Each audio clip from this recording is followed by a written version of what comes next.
Thank you all for agreeing to do this segment. I want to speak to each one of you regarding areas which I think make a huge difference, and your perspectives would help to provide an insight to the delegates who are here today. I want to start off with Ms. Chopra. You have worked with UNICEF very actively, and you were recently named a global ambassador for them. What is the cause that resonates most with you? Well, I think first and foremost, good morning, everyone. Good morning to everybody here. Thank you so much for turning up in such abundance. This is an extremely important conversation that the world needs to have. I think the one thing that we're all here to discuss today, which is education.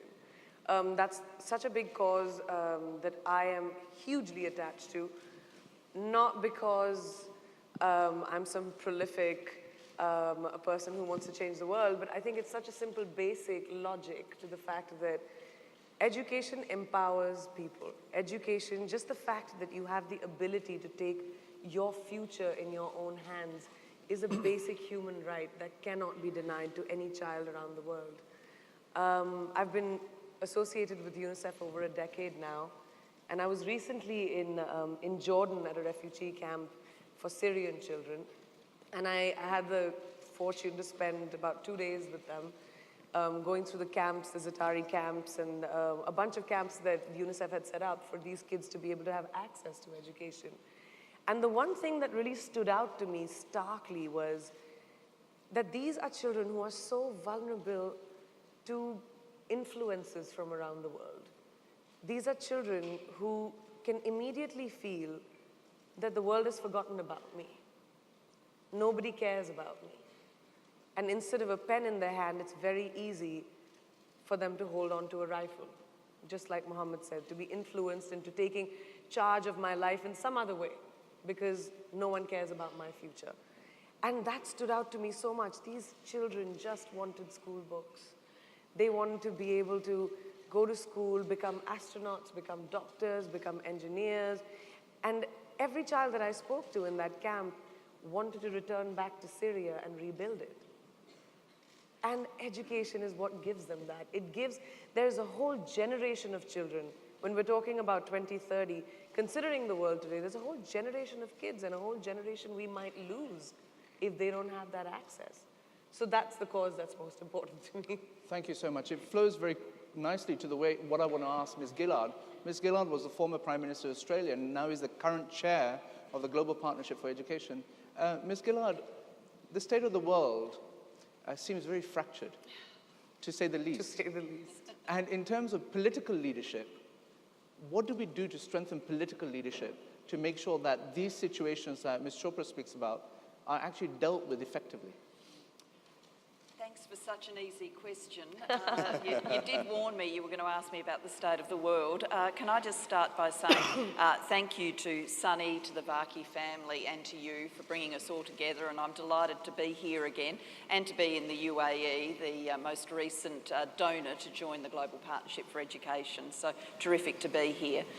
When we look at the world today, I think there are so many forces that are trying to get people to turn inwards and to turn against others. You know, that's the tide of global politics, whether it's what we see coming from the US administration, whether we look at Brexit in the United Kingdom. There's a lot of messages that say it's all too hard, just turn inwards, look after your own and don't worry about the rest. And I think to engage the highest level political leadership in outreach, number one, we've got to reinforce community faith that change is possible. And whilst we come to conferences like this one and we get, you know, very intrigued by issues in education, I think it's really important the message we send as a collective is actually we can do this if we want to. We can educate every child in the world. It's not beyond us. Yes, there are always more things to learn and to know about, but if we as a global community said we're going to get this done, then we would. So to reinvest in community faith that change is possible, and then to bolster community demand for that change by explaining how interconnected we are today. In today's world, you might think you can kind of shield yourself away, but actually what's happening in a refugee camp in Jordan, whether a child in Sierra Leone picks up a pen or picks up a gun, ultimately that will end up manifesting in whether or not every individual lives in a stable and prosperous world or the alternative, a fractured world. So yes, we can do it, and yes, there's a reason why everybody should care about getting it done.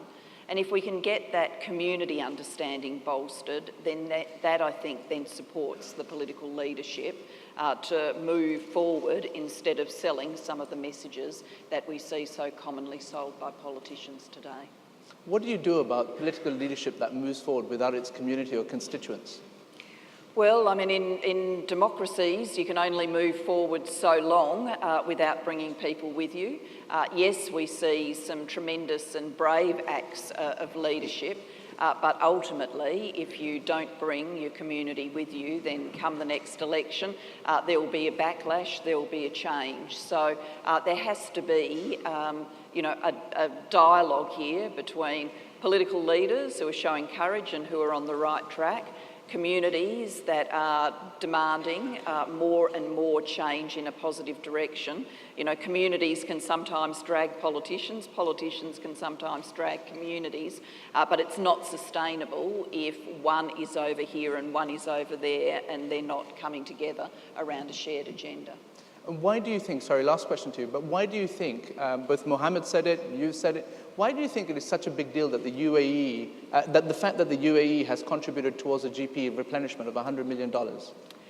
I think it's so important because it sends a message that this is truly being viewed by nations around the world as a shared global task. There are some fantastic long-term donors in global development and in the education area. The European Union, the United Kingdom, many of the Scandinavian and Nordic countries, year after year have put in a lot of money. My own nation of Australia has historically put in a lot of money. But when you go back to them, they do say, well, we want to see a broadening of who's engaged in this agenda, and I think the UAE stepping forward in such a major way has really gladdened people's hearts that there is an understanding right around the world that we should be educating the world's children, that this is a shared endeavour, and I'm just so thankful to the UAE that they made that decision and announced it at our replenishment conference. Thank you so much. Rightly so. Your Excellency, Dr. Prempeh, you are a recent education minister in Ghana, the person in the job that has to make the difference. You recently voted, if I'm not mistaken, the best minister in your government. And that's exactly what we need. We want the best teachers in classroom. We want the best people to be ministers of education. Sir, tell me, we work with you in Ghana on girls' education and on teachers' training. What is the secret sauce? How do we make sure that all girls are in school and learning? We hope that if we understand what it means by education, you cannot leave anybody outside. And in my country, there are more girls than boys. So if you want to make an impact in education, you have to first see the relevance of girls' education in every sector of the society. Not those girls-dominated sectors, but everywhere. So we have specific programs to bring girls from out of school back to the classroom and to stay in the classroom till they don't want any longer. But girls' education is so relevant because it leads to a shorter, what we call national education. We have education on the local level, on the individual level, the person, and the global level. And if you want to build a society that is sustainable, you really have to educate your girls. And this society that doesn't educate its women or ladies or girls is a society bound to fail. So we see the challenge that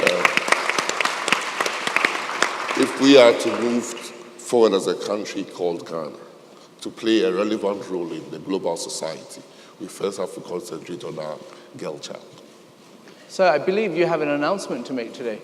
Please do share it with everyone. Probably want to preempt me, but considering the fantastic work the Vaki Foundation is doing in Ghana, leveraging technology to help teacher education, student education. We think that what is missing in our country is about school leadership and management. And we want to partner with Vaki Foundation to bring your skills and your knowledge you have acquired elsewhere to help us improve learning outcomes through school leadership and school management. Thank you so much, sir.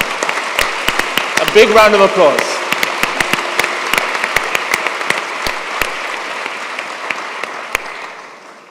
Mr. Vaki, you speak about education quite a lot. You're a very successful entrepreneur. You set up this foundation. I know what matters to you is the subject of inculcating good values in children. Do you want to speak a little bit more about that? Yep, thank you, Vikas. First of all, I would like to welcome all of you all to coming to this conference.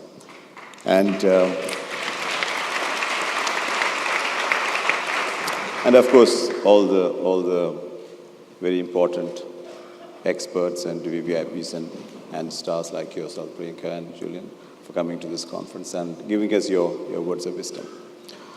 I always have felt that schools are more than maths and science. As an educator,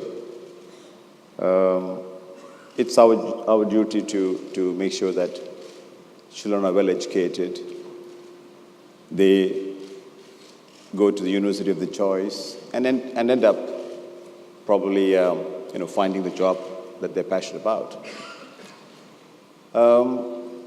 However, I think the world is in chaos, and I think children should be taught about the values, international values, where there is respect, there is sharing, caring, and to be a global citizen, to make sure that when they are successful, they are able to look after the underprivileged of the world.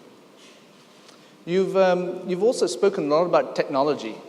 I'm the wrong person, because You're famous for not even sending emails. So tell us about your views on technology. yeah.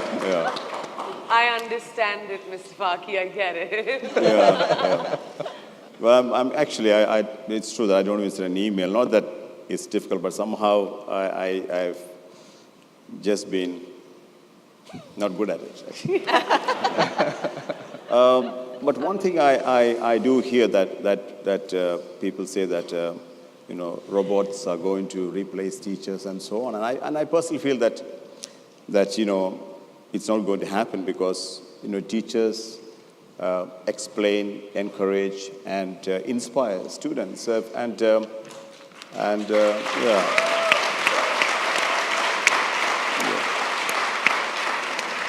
And children want to do better and work harder for a good teacher.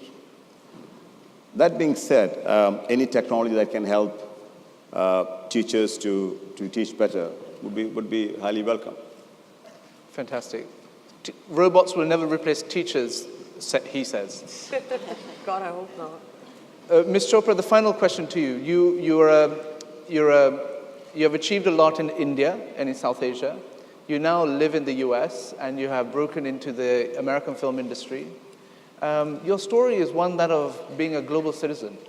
Do you think we can ever teach children to be global citizens? I think that's the need of the hour right now. I've traveled all over the world. I've had the amazing good fortune to work in many, many countries around the world, to meet a lot of people, to understand sort of cultures and sentiments, because I've worked with wonderful people. But I think what has happened around the globe, and this is not just South Asia, India, America, we are still bound by borders and geography. We're still bound by race and language. We are still bound by seeing our differences instead of applauding and understanding that eventually we're a human race. And we've forgotten our humanity.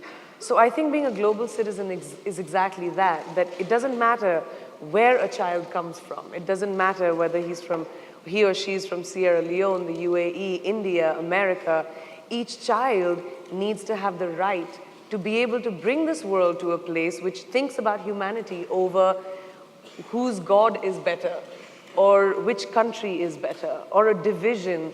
I think, so being a global citizen and being a global community is important, but I think children are not there yet because we haven't been able to inculcate those values that you talk about, sir, into saying that there's not a difference. Our differences is what makes us unique, but coming together is what will make the world so much better than reading the newspapers as we do this like these days, and waking up every day to something that all of us are being desensitized to now. Your comments made me smile because I see Professor Fernando Remias standing over there. Please stand up, sir. He has written a book on global citizenship that every teacher should learn and read. Ms. Chopra, final question. Right. I promise you. Donald Trump. Right. I'm so glad this question's come to me. Living in America today, you're the only person who lives in America today from this panel, so you're qualified to comment on this. You see a lot of people who come out against him, and you see all the things that he tweets about. As an American, what do you feel? As an American? As an Indian who lives in America. As an Indian who lives in America. Lives in America on a work visa.